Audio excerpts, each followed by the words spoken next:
ध्यान ही जीवन है और जीवन ही परमात्मा है की राह में आप सभी का स्वागत है। आत्म ध्यान के सभी साधक मित्रों को मेरा प्रणाम है। कई साधकों के मन में यह सवाल रहता है कि ध्यान करने का सही समय क्या है, कौन से समय में अगर हम ध्यान लगाए तो हमें आत्मज्ञान घट जाए, हमें आत्मा का बोध हो जाए। यह सवाल बहुत से साधक मित्रों के मन में रहता है। तो सबसे पहले आप ध्यान क्या है इसे समझे, इसे जाने। जहाँ पे मन विचारों से मुक्त होकर के शून्य हो जाता है, जब मन में कोई भी विचार चलते नहीं है और मन शून्य की स्थिति में आने लगता है, वहाँ से ध्यान का साधना शुरुआत होता है। और यही ध्यान की अवस्था है। अब यह ध्यान कैसे हम किस समय लगाए या कैसे करें जो हमें आत्मज्ञान का बोध हो सके, तो इस बात पे मैं कुछ उदाहरण दूंगा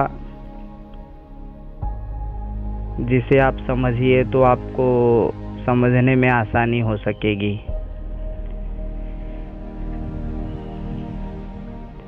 हम सभी ने देखा है, अगर किसी को भी कोई भी वाहन या साइकिल या मोटरसाइकिल चलानी सीखनी है तो वह कहाँ पे, कैसे और किस समय सीखता है।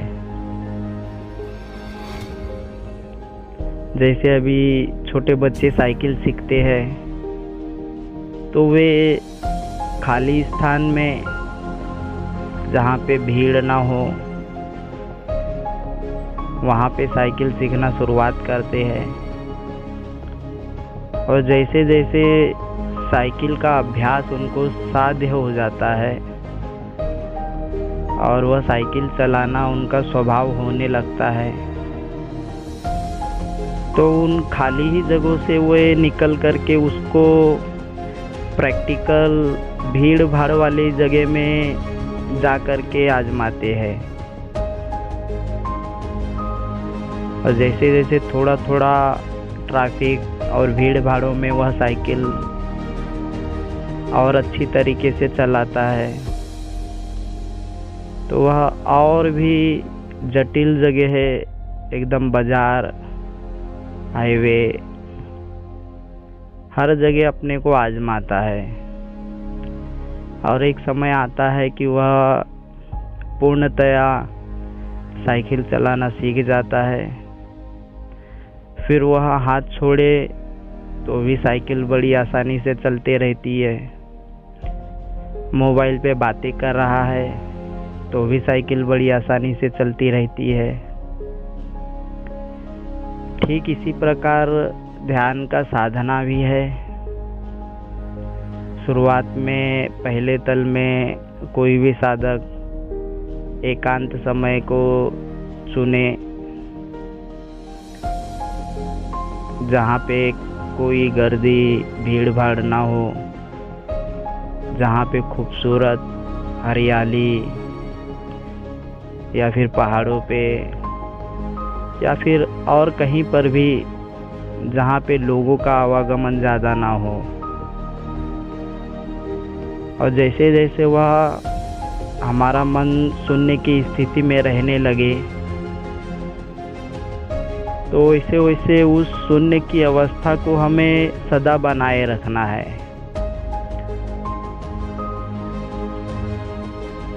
और जब वह पूरा साध्य होने लगे, हमारा स्वभाव बनने लगे, तो उसे भीड़ भाड़ वाली जगह पर भी आजमा के देखिए। उस शून्य की अवस्था, ध्यान की अवस्था को फिर बाजार में कहीं आप आंखें बंद करके अपने आप को आजमा के देखिए। यह सारा बाजार का शोरगुल मिट जाए और वह शून्य रूपी परम सत्य प्रकट रहे। और यह धीरे धीरे ही होगा। कोई सोचे कि मैं आज अगर शुरुआत किया तो यह अवस्था महीने 2 महीने में आ जाए, तो यह थोड़ा कठिन है।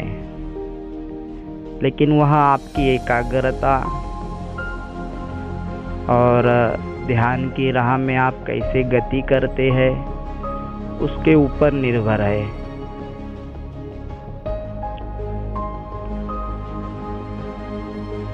और जैसे जैसे आप इस अवस्था को साधेंगे, एक समय यहाँ आपका स्वभाव ही हो जाएगा और उस आत्म स्थिति में आपका जो जीवन बन जाएगा वही परम अवस्था है। वहाँ पे मैं तू हो जाता है और जो सारे ब्रह्मांड में समाया हुआ तू है वह मैं के स्वरूप में प्रकट हो जाता है। उसी को संतों ने अहम ब्रह्मास्मि की उपमा दी है और उसी को बुद्धत्व की उपलब्धि भी कहा गया है और उसी को ब्रह्म ज्ञान की अवस्था भी कही गई है। और अगर जिस किसी भी आत्म ध्यान के प्रेमी साधक मित्रों को हमारा सहयोग चाहिए तो वह हमसे संपर्क कर सकता है, कमेंट के द्वारा हमसे बातें कर सकता है। उसे हम एक ऐसी विधि दे सकते हैं जिसके माध्यम से उनके काम काज और उनका जीवन ध्यान की अवस्था बन सकती है। उनके हर कार्य ध्यान की साधना बन सकती है। यहाँ पे कई प्रकार के ध्यान हैं। कुछ ऐसे भी ध्यान हैं जिसे आप अपने ही जीवन को ध्यान रूप बना सकते हो। किसी भी मित्र को हमारा सहयोग चाहिए तो वह हमसे अवश्य संपर्क करें। नमस्कार।